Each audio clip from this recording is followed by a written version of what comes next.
I never thought a family dinner could turn into a courtroom drama, but here I am, 29 years old, sitting across from my fiancé's family as they collectively decide I'm only marrying him for his money. The irony is so thick, you could cut it with the sterling silver knife his mother is using to precisely section her medium-rare filet mignon. My name is Rebecca, and I've been with Marcus for 3 years now. We met at a charity fundraiser where I was actually working as the event coordinator, not trolling for rich men like his sister Emma apparently believes. Marcus is successful, sure. He's a software engineer at a major tech company, makes good money, drives a nice car, lives in a beautiful condo downtown. But I'm not exactly scraping by myself.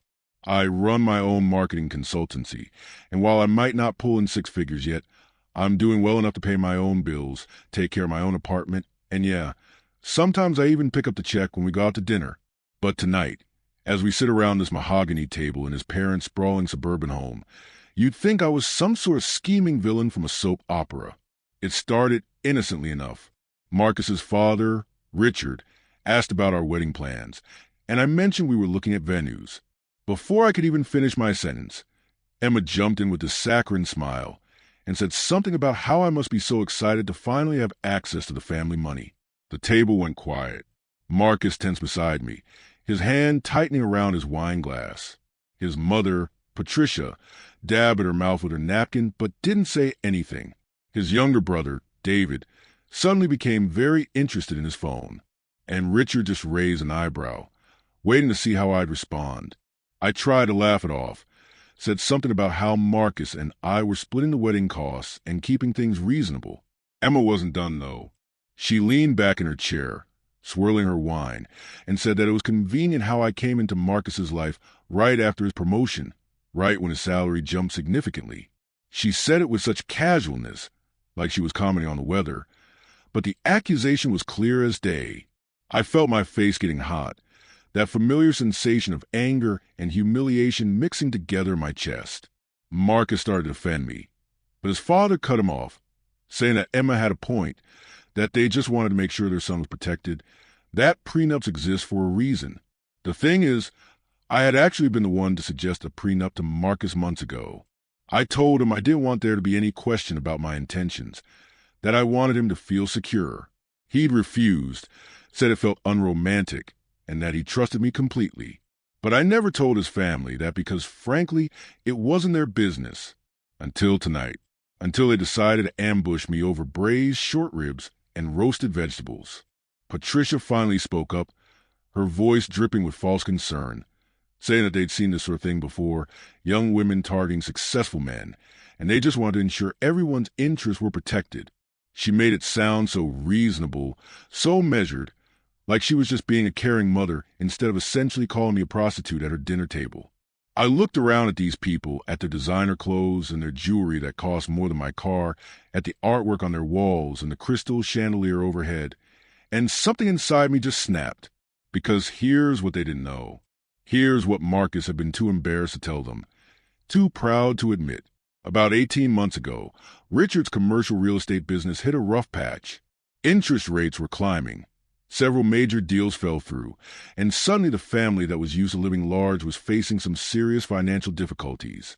They weren't going bankrupt or anything that dramatic, but they were definitely feeling the squeeze. The country club membership was on the chopping block. Patricia's weekly spa days were in jeopardy. The lease on Emma's luxury SUV was coming due, and there was talk of downsizing. That's when Marcus stepped in. My kind, generous, family-oriented Marcus, who would do anything for the people he loves. He took out a significant loan and gave his father $200,000 to help stabilize the business. Just gave it to him. No contract, no formal agreement, just a son helping his father. Then there was David's graduate school tuition. David had gotten into a prestigious MBA program, but the family funds were tight. Marcus paid for the first year, completely, $45,000 because he wanted his little brother to have the same opportunities he'd had. And Emma's wedding. Oh, that perfect Pinterest-worthy wedding she'd had just 8 months ago, the one she'd been posting about constantly on social media, the one with the flower walls and a live band and the destination bachelorette party in Napa Valley.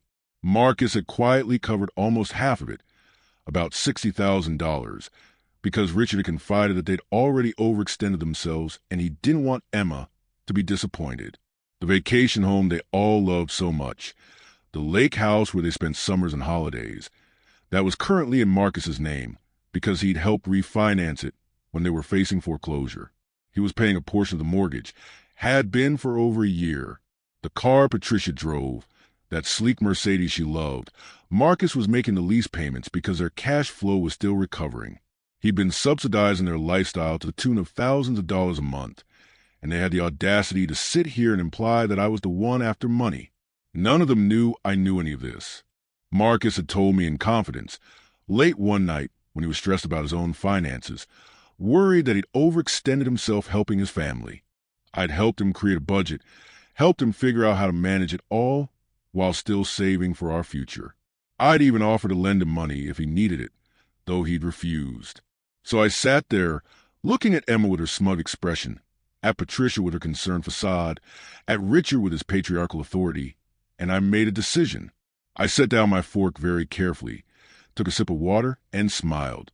I said that they were absolutely right to be concerned about money and financial security, that it was a very important topic, and I was glad we were finally discussing it openly. The tone of my voice must have conveyed something, because Marcus looked at me with wide eyes, a warning expression on his face. I ignored him.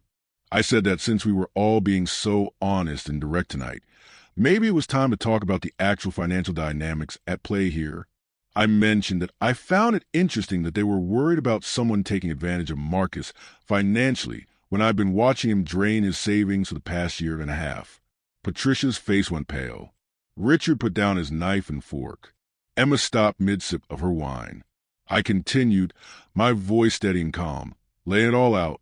I talked about the $200,000 loan to Richard, how it had come from Marcus's personal savings and a loan against his retirement account. I mentioned David's tuition, all $45,000 of it. I brought up Emma's wedding, how Marcus had covered the venue, the catering, and the photography. I talked about the lake house, about the Mercedes, about the country club dues he'd been helping with. I pulled out my phone and opened the spreadsheet I'd helped Marcus create, the one that tracked every penny he'd given his family, and I read off the total. $387,000 over the past 18 months. The silence that followed was deafening. David had gone red, staring at his plate like he wanted to disappear into it. Emma's mouth was hanging open, her wine glass frozen halfway to her lips. Patricia looked like she might cry, her hand pressed her chest. Richard had gone from pale to a deep crimson, anger or embarrassment, or both coloring his features. I said that I wasn't bringing this up to shame anyone or to start a fight, but that I thought it was important for everyone to understand the real situation before they started making accusations. I said that Marcus loved them all very much and had been happy to help, that he'd never thrown in their faces or made them feel bad about it, because that's the kind of person he is. But if they were going to sit here and imply that I was some kind of opportunist, some gold digger who saw him as a walking ATM, then maybe they should look in the mirror first. Marcus was gripping my hand under the table, so tightly it almost hurt. I couldn't tell if he was grateful or horrified or both. I said that I had my own career, my own money, my own apartment, and my own life. I said that I had been with Marcus through a difficult financial period and had never asked him for a single thing. In fact, I'd been encouraging him to be more careful about his giving, to make sure he was taking care of his own future first. But he'd resisted because family was important to him. I looked directly at Emma and said that I wasn't marrying Marcus for his money. I was marrying him despite the fact that he'd given most of it away to his family. If I were really a gold digger, I'd have run for the hills the moment I saw his bank statements. Patricia started to say something, some attempt at an explanation or maybe an apology, but I held up my hand. I said that I understood family was complicated and that sometimes people needed help, that I wasn't judging them for accepting Marcus's assistance. What I was judging was the hypocrisy of taking hundreds of thousands of dollars from him and then turning around and questioning my motives. I said that if they want to talk about prenups, that was fine. I'd actually suggested one myself months ago. If they wanted to have concerns about protecting Marcus, that was their right as his family. But they needed to recognize that the biggest threat to Marcus's financial stability was me. It was their own constant needs and expectations. Richard finally found his voice, stammering something about not realizing the full extent, about Marcus never saying anything, about them planning to pay him back. I said that wasn't my business. That was between Marcus and them, but that maybe it was time for everyone to be more transparent. Emma tried to defend herself, saying she didn't know about all of it, that she'd only known about her wedding money and thought it was a gift, not part of some larger pattern. David was still silent, his face buried in his hands now. Patricia was crying, dabbing at her eyes with a napkin, saying she never meant to hurt anyone, that they'd been going through such a hard time.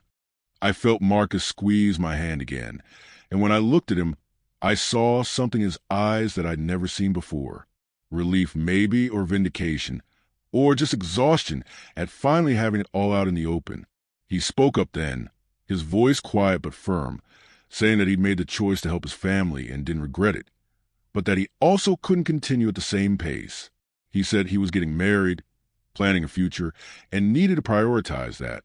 He said he loved them all, but that the comment about me, the implications and accusations, were unacceptable and needed to stop immediately.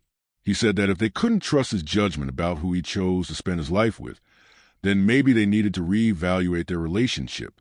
The dinner essentially ended there. Patricia excused herself, too upset to continue. Richard mumbled something about needing to discuss things privately as a family. Emma grabbed her purse and left without another word, and David followed shortly after with a mumbled apology in my direction. Marcus and I stayed for a few more awkward minutes, helping clear some plates because apparently even in the middle of family implosion, Midwestern politeness dies hard. As we drove home, Marcus was quiet for a long time. I started to worry that I'd cross a line, that I'd damage his relationship with his family irreparably, that he'd resent me for exposing everything. But then he pulled over into an empty parking lot and just started laughing. Not the funny kind of laughter, but the kind that comes from stress and relief all mixed together. He said he couldn't believe I'd actually done that, couldn't believe I'd laid it all out on the table like that. He said he'd been carrying the weight of keeping everyone's secrets, of pretending everything was fine while he juggled all these financial obligations, and it had been exhausting. He said his family had been making little comments about me for months, nothing as direct as tonight, but little digs here and there, and he'd been defending me while simultaneously hiding how much he was giving them because he didn't want them to feel bad. He said that when Emma called me a gold digger, something in him had broken. Here he was sacrificing his own financial security for his family, and they were worried about someone taking advantage of him. The cognitive dissonance was too much. He said he'd been on the verge of exploding himself when I beat him to it, and while the delivery might have been harsh, everything I'd said was true. He said he was tired of being the family bank, while also being treated like he couldn't see through someone's supposed ulterior motives. He said he loved me more in that moment than he ever had before, because I'd been willing to be the bad guy to protect him. We sat in that parking lot for over an hour, talking about everything, about his family, about money, about our future. We talked about setting boundaries, about how he needed to have a serious conversation with his parents about repayment plans and realistic expectations. We talked about our wedding and how we were going to pay for it ourselves, without any family contributions, so there could never be any strings attached or implications about who owed whom what.